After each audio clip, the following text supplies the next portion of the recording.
Hello everyone, दृष्टि के teaching exam YouTube channel में एक बार फिर से आपका स्वागत है। मैं हूं गीतांजलि। जैसा कि आप सभी जानते हैं कि हम यहाँ एक खास सीरीज लेकर उपस्थित हुए हैं। जो सीरीज दिसंबर 2023 के प्रश्न पत्र में पूछे गए प्रश्नों पर आधारित है, यानी आप कह सकते हैं कि यह प्रीवियस ईयर्स क्वेश्चन डिस्कशन है, जिसमें हम दिसंबर 2023 में पूछे गए प्रश्नों के बारे में चर्चा करेंगे। और हमने इसकी कुछ पहले भी वीडियोस तैयार की हैं, जो इकाई 1 से लेकर इकाई 6 तक दिसंबर 2023 के एग्जामिनेशन में किस तरीके से प्रश्नों को पूछा गया है, पूछने की प्रवृत्ति क्या रही है, प्रश्नों को कैसे फ्रेम किया गया है, इन पूरे एपिसोड्स में हमने इनके बारे में चर्चा की है। ठीक है, अब इम्पोर्टेंट बात कि एनटीए द्वारा, नेशनल टेस्टिंग एजेंसी द्वारा जो यूजीसी नेट एग्जाम कंडक्ट कराया जाता है, इसमें जो दिसंबर 2023 का एग्जामिनेशन हुआ था या एग्जाम हुआ था, उसमें यूनिट 7 से कैसे प्रश्नों को पूछा गया है, इकाई 7 से किस प्रकार के प्रश्नों को फ्रेम किया गया है। ठीक है, अब इम्पोर्टेंट बात, इकाई 7 में क्या शामिल है, तो हम सभी जानते हैं कि इसमें सांस्कृतिक, सामाजिक एवं राजनीतिक भूगोल को शामिल किया गया है, क्योंकि हमारी भूगोल के जो सिलेबस है, भूगोल का जो पाठ्यक्रम है, उसमें 10 यूनिट मेंशन है। और इन 10 यूनिट में से इकाई 1 से लेकर इकाई 6 तक के बारे में जिस तरीके से प्रश्नों को फ्रेम किया गया था या जिस तरीके से प्रश्नों को पूछा गया था, उन प्रश्नों के पूछे जाने की प्रवृत्ति, उनके प्रश्न और उनसे संबंधित जो भी एक्सप्लेनेशन हो सकते हैं, उन पर हमने चर्चा कर ली है। आज हम इकाई 7 के बारे में जानेंगे। यूनिट 7 यानी कल्चरल, सोशल और पॉलिटिकल जो ज्योग्राफी है, इससे किस तरीके के प्रश्नों को दिसंबर 2023 के एग्जाम में पूछा गया, उसे समझने की कोशिश करेंगे। इंपॉर्टेंट बात यह कि आपको सबसे इंपॉर्टेंट बात कि आपको यह जानना है कि किसी भी यूनिट से, किस पार्ट से किस तरीके से प्रश्नों को फ्रेम किया जा रहा है, और आप उन प्रश्नों को हल कर पाने में या उन्हें समय दे पाने में, क्योंकि हर एक प्रश्न का एक निश्चित समय है, यदि आप उसे हल कर पाते हैं आसानी से, तो आप उसे आसानी से और जल्दी हल करने की कोशिश करें, नहीं तो स्विच कर अगले प्रश्न में जाएं। इंपॉर्टेंट बात कि आखिर यूनिट 7 से किस तरीके से प्रश्नों को फ्रेम किया जाता है, आइए देखते हैं। सबसे पहले बात करते हैं हमारे पहले प्रश्न की। पहला प्रश्न है, विश्व में अनुयायियों की संख्या के आधार पर निम्नलिखित धर्मों को अवरोही क्रम में रखिए। ध्यान रखिएगा, धर्म की बात की जा रही है, रिलीजन की बात की जा रही है, और आपको बताना है इनका अवरोही क्रम। अवरोही क्रम यानी सबसे ज्यादा, फिर सबसे, उससे थोड़ा कम, फिर उससे कम, उससे कम, यानी आपको घटते क्रम में बताना है। जब भी अवरोही क्रम में पूछा जाए, यानी आप समझिए कि घटते क्रम में पूछा जा रहा है।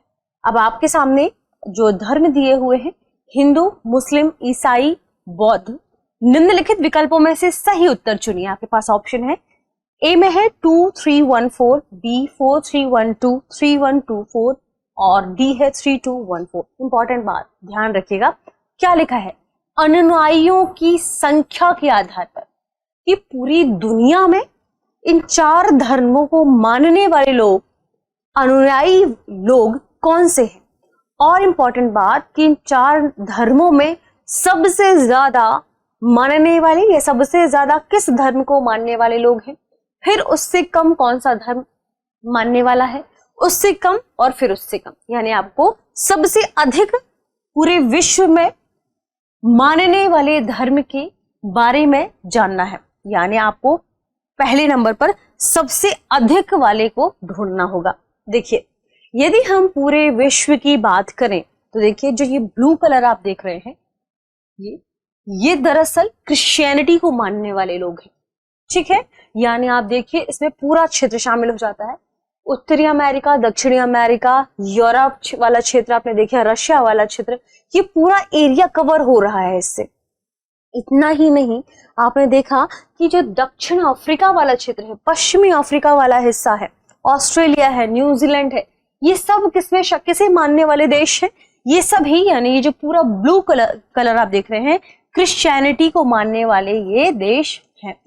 यानी ईसाई धर्म को मानने वाले अनुयायियों की संख्या सबसे अधिक है पूरे विश्व में। नंबर 3 यहाँ पर पहले आएगा। फिर देखिए दूसरे नंबर पर आप देख पा रहे होंगे कौन सा रंग ज्यादा आपको दिखाई दे रहा है, रेड कलर, रेड, लाल। और जो रेड कलर आप मैप में देख रहे होंगे ये इस्लाम या मुस्लिम धर्म को मानने वाले अनुयायी हैं या देश हैं। तो ध्यान रखिए सबसे ज्यादा किस धर्म को माना जा रहा है, क्रिश्चियनिटी को, या आप कह सकते हैं ईसाई धर्म को। फिर दूसरे नंबर पर मुस्लिम धर्म को मानने वाले अनुयायी हैं, यानी हमारे प्रश्न में मुस्लिम नंबर 2 पर है, जो कि नंबर 2 पर आएगा। ठीक है, फिर देखते हैं मैप में हम देखते हैं कि जो तीसरा धर्म मानने वाले लोग हैं यहाँ वह है हिंदू। ठीक है, हिंदू को मानने वाले लोग क्या है, तीसरे धर्म में अधिक हैं। तो आप कह सकते हैं कि आपके प्रश्न में हिंदू किस नंबर पर आएगा, 3rd नंबर पर आएगा। और फिर लास्ट में बौद्ध यानी 4th नंबर पर आएगा। ठीक है, तो यदि हम इस प्रश्न के सही जवाब की बात करें तो इस प्रश्न का सही जवाब होगा 3214, 3214। ऑप्शन डी इस प्रश्न का सही जवाब है। ठीक, जिसे आपने मैप में देख भी लिया। ध्यान रखिएगा इन धर्म को मानने वाले अनुयायियों के आधार पर, अनुयायी कौन कौन से हैं इस पे हमने देखा। ठीक है, 15% अप्रॉक्स हिंदू है, फिर लास्ट में बुद्धिज्म है। तो इस प्रश्न का सही जवाब है ऑप्शन डी। चलिए बढ़ते हैं अगले प्रश्न की ओर। अगले प्रश्न को देखते हैं। अगला प्रश्न है सूची 1 के साथ सूची 2 का मिलान कीजिए। ध्यान रखिए जब आप चूंकि क्या पढ़ रहे हैं, सांस्कृतिक, सामाजिक और राजनीतिक तीनों भूगोल के बारे में पढ़ रहे हैं। सांस्कृतिक और सामाजिक के अंतर्गत सभी नृजातीय चीजें भी शामिल हो जाती हैं, नृजातीय जो जातियां हैं ये भी शामिल हो जाती हैं, नृजातीय जो आपके पास समूह है ये इनके अंतर्गत आ जाते हैं। केवल इतना ही नहीं, जब भी अभी आपने धर्म के बारे में भी प्रश्न की चर्चा की और वैश्विक लेवल पर समस्त धर्मों के बारे में, इसे मानने वाले अनुयायियों के बारे में प्रश्न फ्रेम किया गया है। यानी आपको इसमें राजनीतिक स्तर पर क्या लेवल है, सामाजिक स्तर पर क्या स्थिति है और सांस्कृतिक स्तर पर वैश्विक क्या परिप्रेक्ष्य है, इनके बारे में ठीक से पता होना चाहिए। इस तरीके से प्रश्नों को फ्रेम किया गया है। क्रम के अनुसार भी चूंकि प्रश्न पूछे गए हैं तो आपको क्रमशः कम से कम टॉप 4 टॉप 5 तो आपको मालूम होनी ही चाहिए। यदि आप टॉप 4 भी जानते हैं तो आप इस तरीके से जो प्रश्न फ्रेम किए गए हैं उन्हें आसानी से हल कर पाएंगे। ठीक है, अगले प्रश्न को देखते हैं। प्रश्न है सूची 1 को सूची 2 से मिला कीजिए। सूची 1 में है नृजातीय समूह और सूची 2 है देश। यानी आपको नृजातीय समूह को इन देशों से क्या करना है, मिलाना है कि नृजातीय समूह किस देश से संबंधित है। आपके सामने जो नृजातीय समूह है उसमें वेदा, एनु, अशांति और बर्बर्स शामिल है। सूची 2 में अल्जीरिया, घाना, जापान और श्रीलंका शामिल है। ठीक है, नीचे दिए गए विकल्पों में से सही उत्तर का चयन करना है। आपके पास ऑप्शन है ए 1 2 3 4, बी में है 4 3 1 2, 4 3 2 1, 3 4 2 1। इंपॉर्टेंट बात कि आखिर ये नृजातीय समूह किस देश से संबंध रखते हैं। देखिए सबसे इंपॉर्टेंट है, देखिए क्रम आपको पता होना चाहिए। और इम्पोर्टेंट बात, यदि आप चूंकि पढ़ रहे हैं पूरे वैश्विक भूगोल के बारे में, तो पूरी दुनिया में कौन कौन से क्षेत्र हैं और कौन से नृजातीय समूह किन देश, किन क्षेत्रों से संबंध रखते हैं, इनके बारे में आपको पता होना चाहिए। ठीक, वेदा बहुत ही फेमस नृजातीय समूह है, कहाँ का, श्रीलंका का। ठीक, दूसरा है एनु। आप सभी ने एनु के बारे में सुना होगा। एनु कौन सा नृजातीय समूह है, किस देश से संबंधित है, यह संबंधित है जापान से। ठीक, अशांति अपनी एक पूरी पॉपुलेशन है, एक पूरा क्षेत्र है जो कहां पर बसा हुआ है, यह बसा हुआ है अफ्रीका के घाना में। और यदि हम बात करें बर्बर्स के बारे में तो ये पीपल या ये लोग भी कहां पर है, कहां से संबंधित है, अल्जीरिया से। हालांकि ये अफ्रीका के अन्य क्षेत्रों से संबंधित है। अल्जीरिया के अलावा खासकर आप उत्तरी अफ्रीका की बात करें तो यहाँ से संबंधित है और अल्जीरिया फेमस इसका स्थान है। और हमारे ऑप्शन में अल्जीरिया ही है जो बर्बर्स से जुड़ा हुआ माना जा सकता है। ठीक है, तो इस प्रश्न की यदि अब हम सही जवाब की बात करें, देखिए वेदा नंबर 4 क्योंकि श्रीलंका से जुड़ा हुआ है। एनु किससे जुड़ा हुआ है, जापान से, जापान नंबर 3। अशांति की बात करें तो किससे जुड़ा हुआ है, घाना से, कहां पर है, नंबर 2। बर्बर्स की बात करें तो ये जुड़ा हुआ है अल्जीरिया से, नंबर 1। देखिए क्रम क्या है, 4 3 2 1। देखिए 4 3 2 1 कहां पर है, ऑप्शन सी, 4 3 2 1, ऑप्शन सी इस प्रश्न का सही जवाब होगा। चलिए बढ़ते हैं आगे। प्रश्न पूछा गया है, यूएन के विश्व जनसंख्या आंकड़े यानी वर्ल्ड पॉपुलेशन डेटा 2022, ध्यान रखिए 2022 है,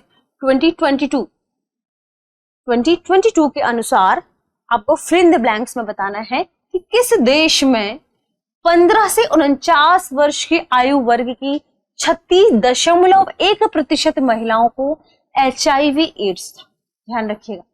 अब आप देखिए ये यूएन की जो रिपोर्ट्स हैं, या आप बात करें जनसंख्या के बारे में, विश्व जनसंख्या से जुड़ी हुई जो रिपोर्ट्स आती हैं, जो डेटा आता है, वो डेटा भी इंपॉर्टेंट है। और ये करंट अफेयर का सवाल आप मान सकते हैं 2023 में पूछा गया है, 2022 का प्रश्न, यानी आपको करंट अफेयर्स पर भी ध्यान देना है। करंट अफेयर से जुड़े हुए भी प्रश्न पूछे जाते हैं, ठीक है। तो इंपॉर्टेंट बात कि क्या पूछा गया है कि निम्नलिखित इस 2022 के डेटा के अनुसार आपको बताना है कि 15 से 49 वर्ग आयु की जो महिलाएं हैं, आयु वर्ग की जो महिलाएं हैं, उनमें से 36.1% महिलाओं को एड्स हुआ है। अब आपको 4 ऑप्शन में से बताना है कहां। देखिए एड्स के बारे में यदि आप बात करें तो अफ्रीका इससे प्रभावित होने वाला क्षेत्र है, ठीक है। और अफ्रीका में भी कौन सा क्षेत्र है, कौन सा देश है, तो अफ्रीका के दक्षिणी हिस्से पर, या आप कह सकते हैं दक्षिण पूर्वी हिस्से पर, लेकिन वह बहुत ही दक्षिण में माना जा सकता है। तो दक्षिणी हिस्से पर स्थित एक बहुत छोटा सा देश है एस्वातिनी। एस्वातिनी में लगभग 36% महिलाएं 2022 के डेटा के अनुसार क्या है, HIV एड्स से संक्रमित हैं या प्रभावित हैं।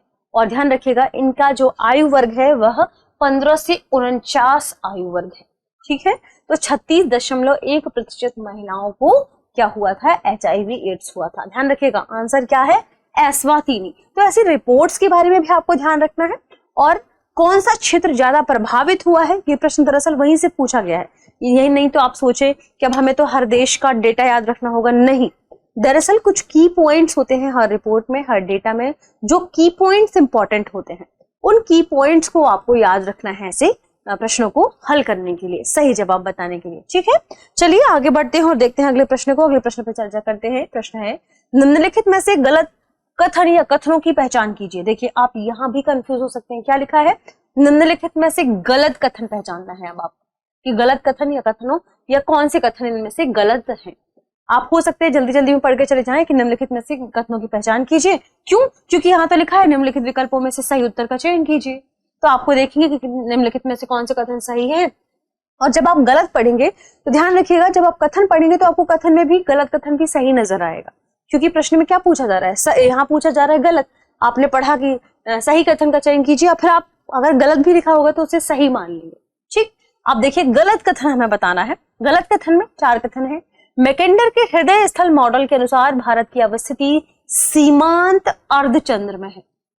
सीमांत अर्धचंद्र में किसकी, भारत की, ठीक है। दूसरा है, इजराइल, ब्राजील और पाकिस्तान स्पाइक मैन के रिमलैंड भाग में स्थित है। अब इंपॉर्टेंट बात ध्यान रखना है, मैकेंडर का हृदय स्थल सिद्धांत या मॉडल क्या है, स्पाइक मैन के रिमलैंड हिस्से के बारे में भी जानेंगे। चीन पाकिस्तान के ग्वादर पत्तन और ईरान के चाबहार पत्तन के विकास में निवेश कर रहा है। प्रश्न क्या है, सेंटेंस क्या है, चीन पाकिस्तान के ग्वादर पत्तन और ईरान के चाबहार पत्तन के विकास में निवेश कर रहा है। चौथा कथन है, डिएगो गार्सिया का उपयोग रूस द्वारा नौसेना आधार के रूप में किया जाता है। बताना है गलत कथन। अब आपको सही कथन इनमें से चुनना है। यदि आपको एक कथन सही पता है, 2 कथन सही पता है, तो भी आप प्रश्न को एलिमिनेट कर सकते हैं। लेकिन इंपॉर्टेंट बात, हो सकता है कि यहाँ 3 कथन भी सही हो, 3 कथन भी गलत हो, ठीक। तो आपको हर चीज ठीक से पता होनी चाहिए। सबसे पहले हम देखते हैं मैकेंडर के हृदय स्थल मॉडल को, ठीक है।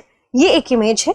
इमेज में आप देख पा रहे होंगे पूरे वर्ल्ड मैप में जो ये रेड वाला कलर है, यह रेड हिस्सा है हर्टलैंड, जिसे इसे हर्टलैंड माना गया, ठीक। और जो आप ब्लू कलर देख रहे हैं, यह ब्लू कलर है रिमलैंड। रिमलैंड स्पाइक मैन का रिमलैंड यह है, और मैकेंडर का हार्टलैंड क्या देखा आपने, जो रेड कलर है। ठीक, अब देखते हैं पहले कथन को। पहला कथन क्या कहता है, मैकेंडर के हृदय स्थल यानी हार्टलैंड मॉडल के अनुसार भारत की अवस्थिति सीमांत अर्धचंद्र में है। देखते हैं, देखिए यह अर्धचंद्र आकार बना हुआ है और देखिए यहां पर है यह भारत। ठीक, बिल्कुल सही बात है, भारत की अवस्थिति इस अर्धचंद्र के सीमांत में है, बिल्कुल जहां पर सीमा अंत हो रही है यहीं पर भारत की अवस्थिति है, यानी यहां पर हमारा पहला कथन क्या हो जाएगा, सही हो जाएगा। ठीक, दूसरा क्या कह रहा है, इजराइल, ब्राजील और पाकिस्तान ये स्पाइकमैन के रिमलैंड भाग में है। आइए देख लेते हैं ये भी। देखिए यदि आप इजराइल की बात करें, चलिए मान लीजिए यहां पर है इजराइल, तो ये स्थित है, मान लीजिए की बात कर रहे हैं। ठीक, अगर मान लेते हैं इजराइल के अलावा यदि उसमें एक दूसरा है ब्राजील, देखिए ना, ब्राजील, इजराइल, ब्राजील और पाकिस्तान। ठीक है, पाकिस्तान भी मान लीजिए थोड़े से हिस्से को इसके भीतर, ठीक है, लेकिन है यहाँ पर, लेकिन ब्राजील तो यहाँ पर है, तो ब्राजील किसके भीतर, रिमलैंड के भीतर नहीं है। तो यहाँ पर माने कि हमारे इस सेंटेंस में यह कथन गलत हो जाएगा, क्योंकि ब्राजील स्पाइकमैन के रिमलैंड भाग में स्थित नहीं है। तीसरा कथन है, चीन पाकिस्तान के ग्वादर पत्तन और ईरान के चाबहार पत्तन के विकास में निवेश, इन्वेस्टमेंट कर रहा है। देखिए चीन पाकिस्तान के ग्वादर पत्तन में निवेश कर रहा है, बिल्कुल सही बात है, लेकिन ईरान का चाबहार पत्तन बनवाने में भारत ने अपना सहयोग दिया था, भारत ने निवेश किया था, भारत ने ईरान के चाबहार पत्तन के विकास में सहयोग किया है, भारत ने उसका निर्माण वहां किया है, इसलिए यहां पर हमारा तीसरा कथन क्या हो जाएगा, गलत हो जाएगा। ठीक है, अब इंपॉर्टेंट बात, चौथा कथन, डिएगो गार्सिया का उपयोग रूस द्वारा नौसेना आधार के रूप में किया जाता है, गलत। डिएगो गार्सिया की यदि हम बात करें तो ये हिंद महासागर में स्थित एक क्षेत्र है, हिंद महासागर या आप कह सकते हैं इंडियन ओशन, इंडियन ओशन में स्थित क्षेत्र है। और डिएगो गार्सिया की बात करें तो इस पर जो अधिकार था शुरुआती समय में, जो ब्रिटिश इंडियन टेरिटरी थी उसी के भीतर ये आता था, यानी यह रूस के भीतर नहीं आता, यानी हमारा चौथा कथन क्या है, गलत लिखा हुआ है। अब देखिए 3 कथन गलत हो गए, तो इस प्रश्न का सही जवाब क्या होगा, 2, 3 और 4 कथन गलत है, यानी ऑप्शन सी इस प्रश्न का सही जवाब है, केवल 2, 3 और 4। और आपको क्या बताना था कि गलत कथन कौन कौन से हैं, तो 2, 3 और 4 गलत हैं, तो ऑप्शन सी इस प्रश्न का सही जवाब होगा। ठीक है, चलिए आगे बढ़ते हैं और देखते हैं हमारे अगले प्रश्न को। अगले प्रश्न पर चर्चा करते हैं।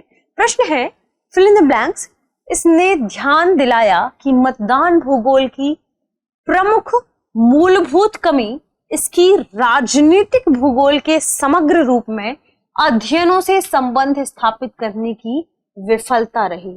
यानी यदि आप किसी क्षेत्र के मतदान की बात कर रहे हैं, मतदान वाले उस स्थान की बात कर रहे हैं, तो उस भूगोल की बात कर रहे हैं, तो इसकी प्रमुख कमी क्या है, इसकी प्रमुख कमी यह है कि इसकी जो राजनीतिक भूगोल है या इसका जो राजनीतिक भूगोल है, इसके समग्र रूप में अध्ययनों से संबंध स्थापित करने की कोशिश की गई थी और वह कोशिश विफल रही थी। ठीक है, इसलिए यह बात किसने कही, यह बात कही है कॉक्स ने। कॉक्स ने दरअसल इस बात की ओर ध्यान दिलाया कि जो मतदान भूगोल है उसकी प्रमुख मूलभूत कमी यही है कि हमने या उस क्षेत्र में उस वहां के लोगों ने राजनीतिक भूगोल के समग्र रूप में अध्ययनों में से संबंध स्थापित में ये विफल रहे, संबंध स्थापित करने में विफल रहे, इसकी विफलता की वजह से ऐसा हुआ। ठीक है, अब शेष जो 3 व्यक्ति हैं ये किससे संबंधित है, इसके बारे में आपको कमेंट सेक्शन में बताना है। ठीक है, इससे पहले वाले एपिसोड में जो आपने कमेंट किए हैं वो काफी सही हैं और कई बच्चों ने बिल्कुल सही जवाब उसके बारे में दिया था। हमने द्वीपों के बारे में पूछा था आपसे प्रश्न, और एक जब हमने यूनिट 1 के बारे में चर्चा की थी तो उसमें हमने सवाल पूछा था कि कौन कौन से जो क्षेत्र हैं या उसमें कौन कौन से कटक हैं, कटक पर वह प्रश्न था कि निम्नलिखित में से कौन से कटक हैं जो विभिन्न ओशन या कहें महासागरों से संबंधित थे। तो आपने उसमें सही जवाब दिया है प्रमुख कटकों को उनके महासागरों के साथ। अब आपको यहाँ बताना है कि जो 3 व्यक्ति हैं, टेलर एंड जॉनस्टन, सिगफ्रीड और वीवर, ये किससे जुड़े हुए हैं, इनके बारे में आपको कमेंट सेक्शन में बताना है। ठीक है, तो आज के सेशन में, आज के एपिसोड में इतना ही। मिलते हैं हमारे अगले एपिसोड के साथ। तब तक पढ़ते रहिए, रिवीजन करते रहिए। शुक्रिया।